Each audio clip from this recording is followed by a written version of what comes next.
আসসালামু আলাইকুম everyone friends. সবার প্রিয় এবং পছন্দের খাবার ডিম। এই ডিমে রয়েছে প্রচুর পরিমাণে প্রোটিন এবং ভিটামিন এ বি ডি, যা আমাদের শরীরকে সুস্থ সবল এবং সতেজ রাখতে সহায়তা করে।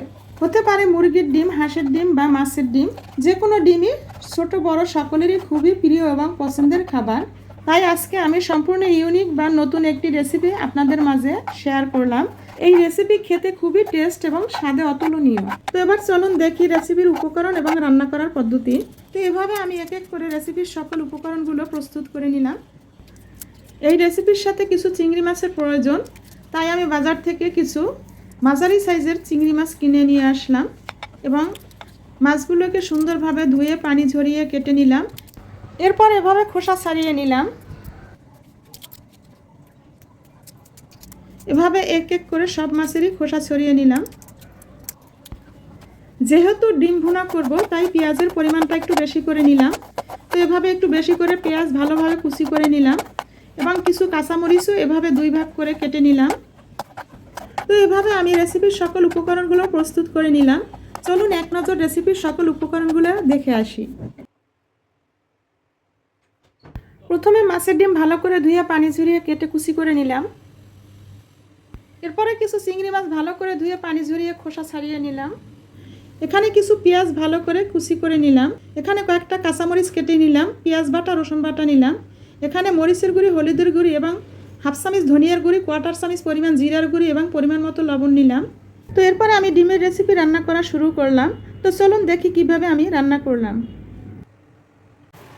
প্রথমে আমি মাছের টুকরো করা ডিমগুলোর মধ্যে হলুদের গুঁড়ি, মরিচের গুঁড়ি, ধনিয়ার গুঁড়ি, জিরার গুঁড়ি এবং পরিমাণ মতো লবণ দিয়ে ভালো করে মাখিয়ে নিলাম। মশলার সাথে ডিমগুলোকে এভাবে ভালো করে মাখিয়ে নিতে হবে। তো এভাবে ভালো করে মাখিয়ে মশলার সাথে পেস্ট তৈরি করে নিতে হবে।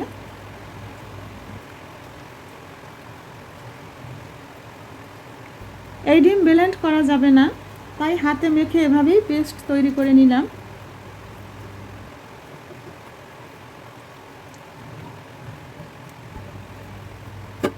এবার ডিমের পেস্ট তৈরি করা হয়ে গেল। তো এরপর রান্না শুরু করলাম। প্রথমে গরম প্যানের মধ্যে তেল দিয়ে দিলাম। তেলটা গরম হলে মাখানো বা ফেটে নেওয়া ডিমের পেস্ট দিয়ে দিলাম। প্যানের মধ্যে ডিমের পেস্ট দিয়ে দেওয়ার পরে ভালোভাবে নাড়াচাড়া করতে থাকলাম, যাতে করে জমাট বেঁধে না যায়। এভাবে নাড়াচাড়া করে নিতে হবে, জমাট বাঁধতে দেওয়া যাবে না।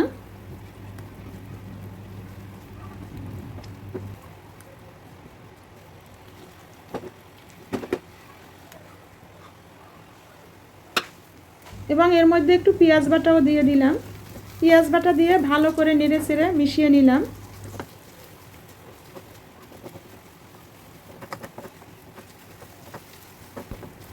এখন একটু ভালো করে ভাজি করে নিতে হবে, যাতে করে ডিমগুলো ঝরঝরে হয় এবং ডিম থেকে ভাজা সুগন্ধি বের হয়।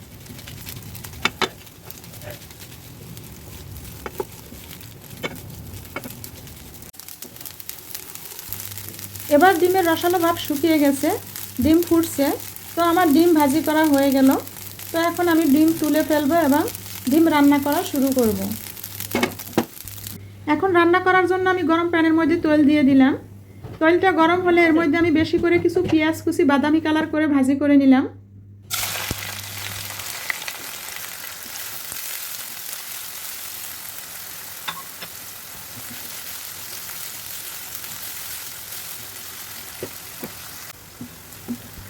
আমি পেঁয়াজ কুচিগুলো বাদামি কালার করে ভাজি করে নিয়ে তুলে ফেললাম।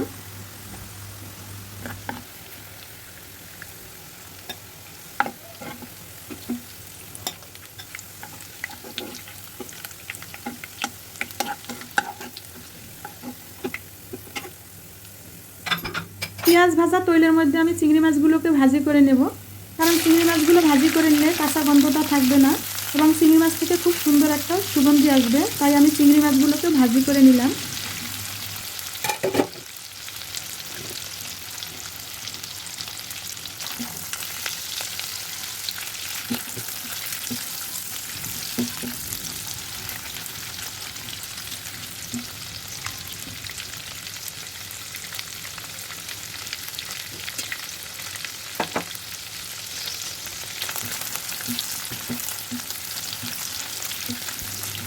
চিংড়ি মাছটা একটু কড়া করে ভাজি করে নিলাম।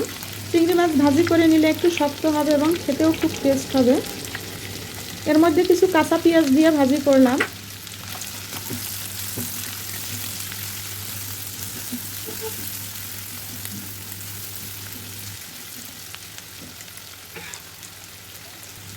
এখন কিছু কাঁচামরিচ কাটা দিয়ে ভালো করে একটু ভাজি করে নিলাম।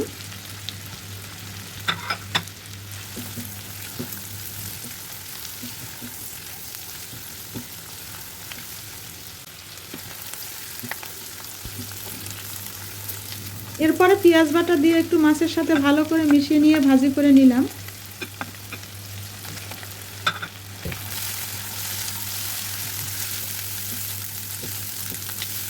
এরপরে হলুদের গুঁড়ি, মরিচের গুঁড়ি, ধনিয়ার গুঁড়ি এবং পরিমাণ মতো জিরার গুঁড়ি, পরিমাণ মতো লবণ দিয়ে ভালো করে একটু মশলা মাছের সাথে মিশিয়ে ভাজি করে নিলাম।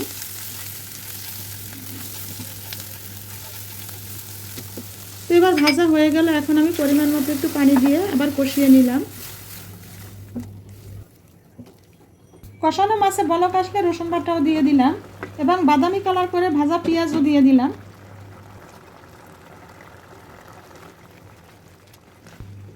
এখন ভালো করে কষিয়ে পানি শুকিয়ে নিতে হবে। তো আমার ভালো করে কষানো হয়ে গেছে, পানি শুকিয়ে গেছে। এখন আমি ভাজা ডিমের ঝুড়াগুলো এর মধ্যে দিয়ে ভালো করে কষিয়ে নেব। ভাজা ডিমের ঝুড়াগুলো দিয়ে দিলাম।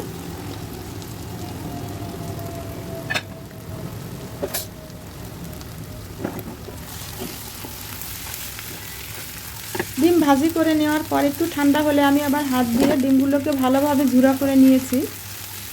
তো এই জন্য খুবই সুন্দরভাবে ঝুড়া হয়েছে। তো এবার চিংড়ি মাছের সাথে ডিমের ঝুড়া ভালো করে মিশিয়ে ভাজি করে নিলাম। তো এখন আমি এর মধ্যে একটু ঝোল দিয়ে দিলাম।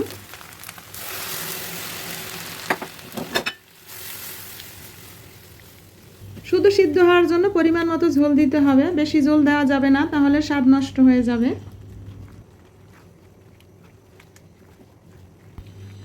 ঝোল দেওয়ার পরে একটু নেড়েচেড়ে ভালো করে মিশিয়ে নিলাম।